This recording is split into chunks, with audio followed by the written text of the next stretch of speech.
Hi hello welcome to our channel. నేను మీ సిరి. ఈరోజు మనం చెప్పుకోబోయే కథ మిసెస్ అగస్త్య పార్ట్ 106. కథలోకి వెళ్ళిపోయే ముందు వీడియోని లైక్ చేసి హైప్ చేయడం మర్చిపోకండి.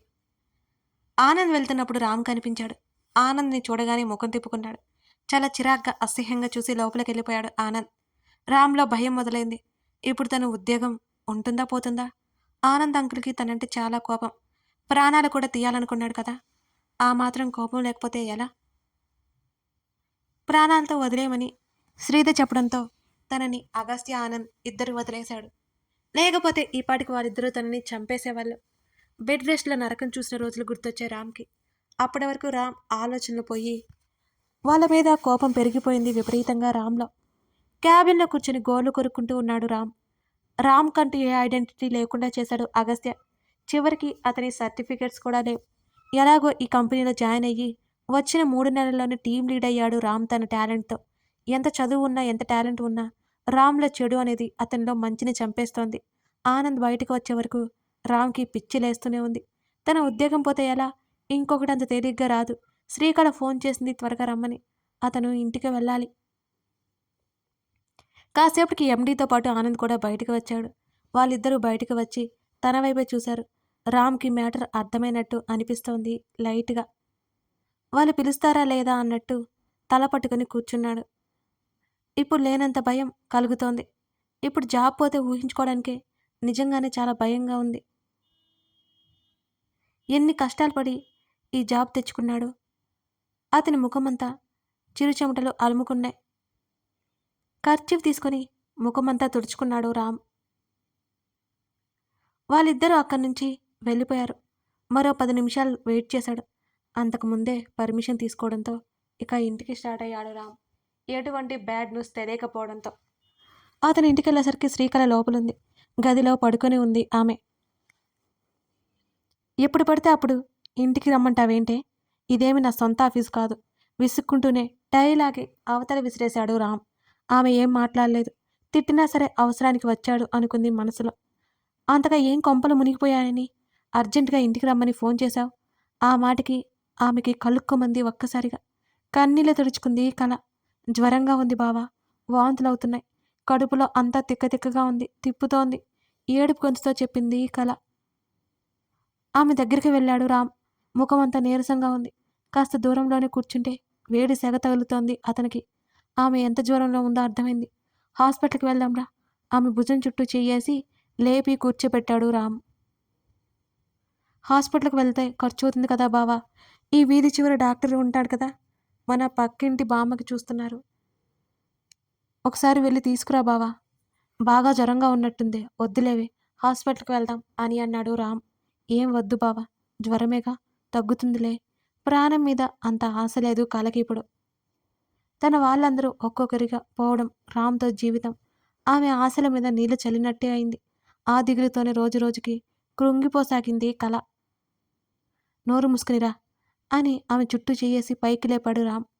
తన మీద కొద్దిపాటి ఇష్టం అన్నా ఉన్నందుకు ఆమెకి కాస్తలో కాస్త ఊరట కలిగింది. వీళ్ళు గుమ్మం దగ్గరికి వెళ్ళేసరికి పక్కింటి బామ్మ డాక్టర్ని తీసుకొచ్చింది. అప్పటికే ఎవరు అన్నట్టు రామ్ అయోమయంగా చూస్తుంటే, డాక్టర్ వచ్చాడు, అమ్మాయిని గదిలోకి తీసుకురా బాబు అంటూ రామ్కి చెప్పింది ఆమె. అక్కర్లేదు, మేము హాస్పిటల్కి వెళ్తున్నాం అనగానే అతని చేతిని గట్టిగా పట్టుకుంది శ్రీకళ. ఆమె వైపు చిరాగ్గా చూశాడు. ఆమె కళ్ళతోనే అర్థించగా తీసుకెళ్లి గదిలో పడుకోబెట్టాడు రామ్. రామ్ బయటే ఉన్నాడు. లోపల ఆ బామ్మతో పాటు డాక్టర్ చూసి వైరల్ ఫీవర్ అని డిక్లేర్ చేసి ఫీవర్ కంట్రోల్ అవడానికి ఇంజెక్షన్ ఇచ్చాడు. మందులు రాయి బాబు అని డాక్టర్కి చెప్పింది ఆ బామ్మ. అతనిదే పేపర్ మీద గీకి ఆ పేపర్ ఇవ్వగా ఆవిడ బయటకొచ్చి రామ్కి అందించింది. శరీరంలో ఓపిక లేనట్టు నిస్సత్తుగా పడుకుని ఉంది శ్రీకళ. ఆమె శరీరం మీద చెయ్యి పడగానే ఉలిక్కిపడి కళ్ళెత్తి చూసింది. ఏదో ఒక వంకతో మాట్లాడుతూ ఆమె శరీరాన్ని తాకగానే ఆమె భయంతో రామ్ని పిలిచింది. ఆ డాక్టర్ కంగారుగా చేతులు వెనక్కి తీసుకున్నాడు. రామ్ లోపలికి నడిచాడు. ఆ డాక్టర్ నెమ్మదిగా అక్కడి నుంచి బయటకి జారుకున్నాడు. ఏంటి, మరీ ఇబ్బందిగా ఉందా? అందుకే హాస్పిటల్కి తీసుకెళ్తాను అన్నాను. వణికిపోతున్న ఆమెను చూస్తూ అడిగాడు రామ్. ఆమె కళ్ళల్లో నీళ్లున్నాయి. ఆ కాస్త చిరాకు కూడా అతనిలో పోయింది ఆమెని అలా చూసి. తగ్గుతుందిలేవే, భయపడకు అంటూ ఆమెకు సర్ది చెప్పి పక్కనే కూర్చున్నాడు రామ్. అప్పటికే ఇచ్చిన టాబ్లెట్స్ వేసుకుంది శ్రీకళ. ఫీజిచ్చొస్తాను అని అంటూ వెళ్తున్నా అతని చేతిని వదిలేసింది కళ. ఏ ఒక్కరిని నమ్మడానికి లేదు ప్రస్తుతం. అందరూ అవకాశం వదిలే అనిపించింది కళకి. ఒకప్పుడు శ్రీధని కూడా రామ్ ఇంతే ఇబ్బంది పెట్టి ఉంటాడు. శ్రీధ కూడా ఇలాగే బాధపడి ఉంటుంది. ఆ విషయాన్ని బయటికి చెప్పలేక ఆ డాక్టర్ మీద వస్తున్న కోపంతో ఏమి చేయలేని నిస్సహాయత ఏడుస్తూ అటువైపుకు తిరిగి పడుకుంది శ్రీకళ. చందనకి వీడియో కాల్ చేసింది శ్రీధ. ఆమెను ఏమని పిలవాలా ఇప్పటికీ శ్రీధకి అర్థం కాలేదు. కానీ హుషారుగా ఉంది. ఏం చేస్తున్నారు నవ్వుతూ మాట్లాడసాగింది శ్రీధ. ఇప్పుడే బ్యాంకు నుంచి వచ్చాను శ్రీధ. అలా ఫ్రెష్ అయి కూర్చున్నాను. అంతే నువ్వు కాల్ చేశావు అని అంది చందన. అయితే మళ్ళీ చేయనా అని అడిగింది శ్రీధ. ఏం పర్లేదులే మాట్లాడు. అవి ఏం చేస్తుంది బాగా మిస్ అవుతున్నాను అని మంచం మీద వాలిపోతూ అంది చందన. వాళ్ళ డాడీతో గార్డెన్లో ఆడుతోంది. డాడీ రాలేదా ఇంకా అని అడిగింది. గంటయింది బయటికి వెళ్ళారు అని రవణమ్మ చెప్పింది అని చందన అంది. ఈ టైంలో ఎందుకు వెళ్ళారు మీరు వస్తారని తెలీదా అని అడిగింది శ్రీధ. ఏదో పని ఉండి వెళ్ళి ఉంటారులే శ్రీధ అని చందన చెప్పింది. వెనకేసుకొస్తున్న ఆమెను చూసి శ్రీధ లోపలే నవ్వుకుంది. కాసేపు ఇద్దరూ మాటల్లో పడిపోయారు. శ్రీధ మాట్లాడుతుంటే నవ్వుకుంటూ వింటుండిపోయింది చందన. అవంతి గురించి అగస్త్య గురించి కంప్లైంట్లు కూడా ఇవ్వడం మొదలుపెట్టింది అప్పుడే శ్రీధ. తెలియకుండానే అరగంట మాటల్లోనే గడిచిపోయింది. నువ్వెప్పుడొచ్చావు లోపలికి వస్తూనే అడిగాడు ఆనంద్. తండ్రి మాటలు విని శ్రీధ అలర్ట్ అయిపోయింది. గంట అవుతుందండి అని చెప్పింది చందన. నాకు కాల్ చేయాల్సింది అని అంటూ వాష్ బేసిన్ దగ్గర ఫేస్ వాష్ చేసుకుని ఆమె వైపుకు వస్తూనే అన్నాడు ఆనంద్. అవతల ఫోన్లో శ్రీధ ఉందని అతనికి తెలియదు. పర్లేదు అంటూ ఆమె చెబుతోంది.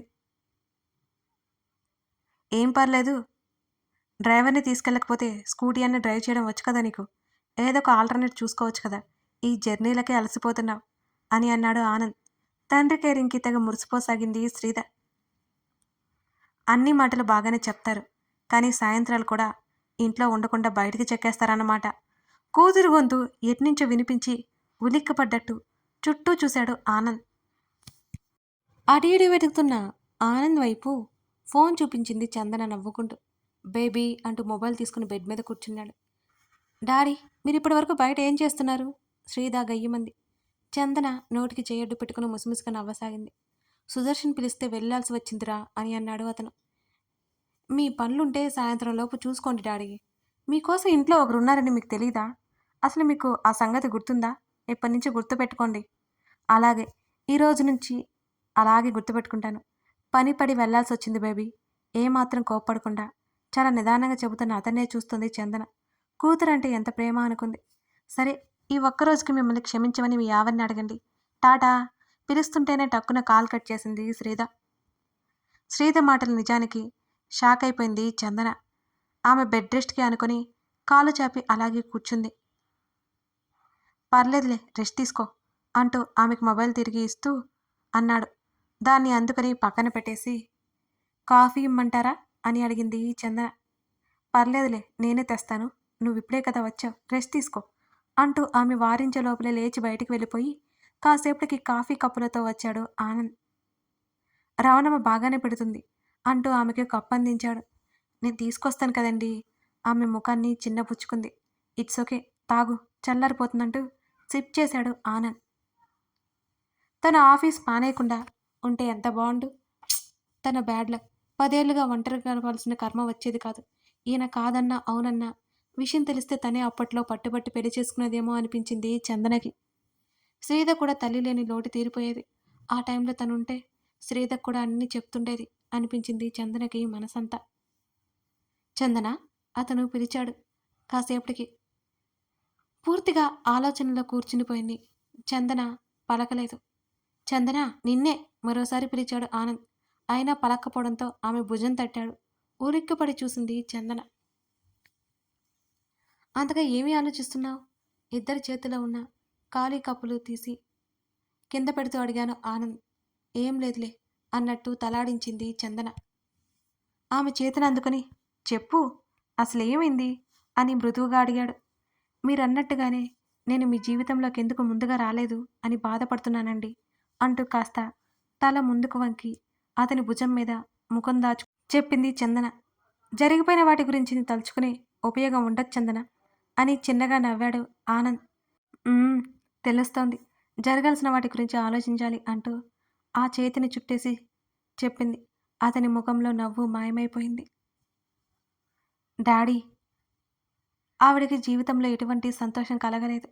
కనీసం మీ దగ్గరైనా ఆవిడ అన్నీ మర్చిపోయి ప్రశాంతంగా ఉండేలా చూడండి. ఆవిడ ప్రతి కోరిక తీర్చండి. ఆవిడకి పిల్లలు కావాలంటే అడ్డు చెప్పే అర్హత మీకు లేదు. ఆవిడని మీరు ఎంత సంతోషంగా చూస్తారో మిమ్మల్ని అంతకంటే 10 రెట్లు ఆవిడ ప్రేమిస్తుంది డాడీ. మిమ్మల్ని ఆనందపెట్టాలని ప్రతి క్షణం చూస్తుంది. ఆమె మనసు తెలుసుకోండి డాడీ. మీకు ఇవన్నీ ఇబ్బందిగా ఉండొచ్చు. కానీ మీరు ఇబ్బంది పడాల్సిన అవసరమే లేదు. ఇది మీ జీవితం డాడీ. జీవితంలో సంతోషంగా బ్రతికే హక్కు ప్రతి ఒక్కరికి ఉంది. మీరు ఎందుకు దాన్ని వద్దనుకోవాలి డాడీ? ఇలా చెప్తున్నానని మరోలా అనుకోవద్దు డాడీ. ఎవరేమన్నా అనుకున్నా మా డాడీ హ్యాపీనెస్ నాకు ముఖ్యం. అందుకే ఇవన్నీ నేనే మాట్లాడుతున్నాను అంటూ తనని బుజ్జగిస్తూ చెప్తున్న శ్రీద మాటలు గుర్తుకొచ్చాయి ఆనంద్‌కి. చందన ఈ బంధంలో 100% ఎఫర్ట్ పెట్టింది. మరి తను?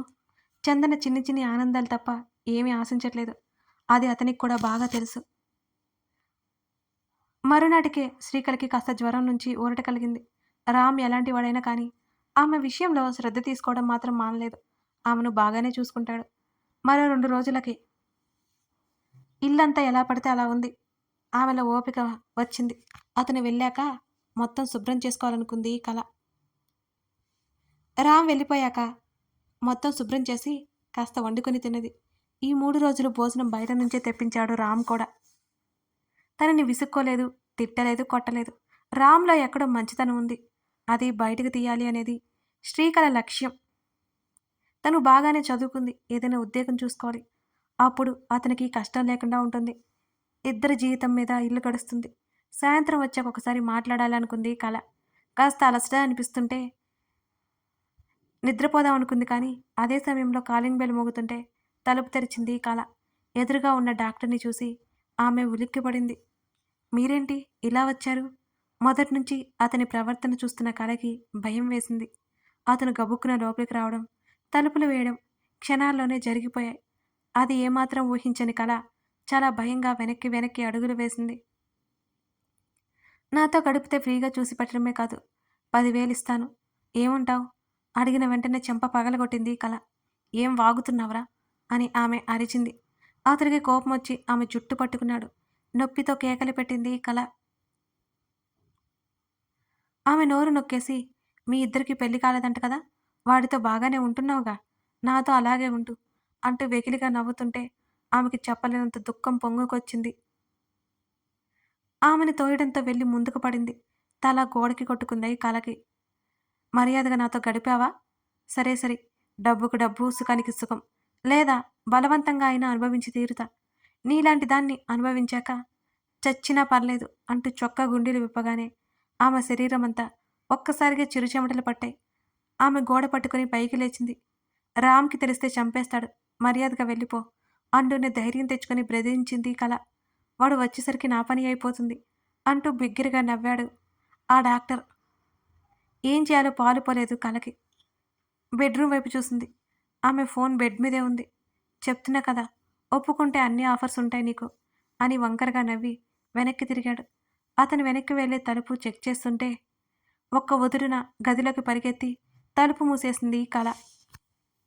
అతను శ్రీకళ వైపు చూసేసరికి ఆమె లేదు.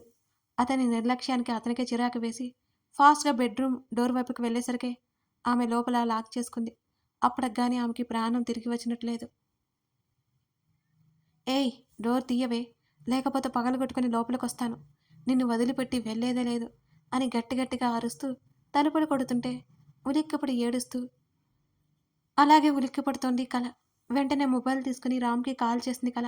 అతను లిఫ్ట్ చేయకపోవడంతో తనకి ఇంకా ఒక్కసారిగా భయం ఇప్పుడు శ్రీకళ ఉన్న పరిస్థితిలో తనని ఎవరు కాపాడగలరు? ఆ డాక్టర్ నుంచి కళ ఎలా తప్పించుకుంటుంది? తప్పించుకోలేకపోతుందా? ఇది తెలిసిన రామ్ ఎలా ఫీల్ అవుతాడు? ఇవన్నీ తెలియాలి అంటే నెక్స్ట్ పార్ట్ చూడాల్సిందే. ఇంకా ముందు ముందు కథ చాలా ఇంట్రెస్టింగ్గా ఉంటుందండి. మిస్ చేయకుండా చూడండి కొత్త కొత్త మలుపులను. Thank you for watching this video.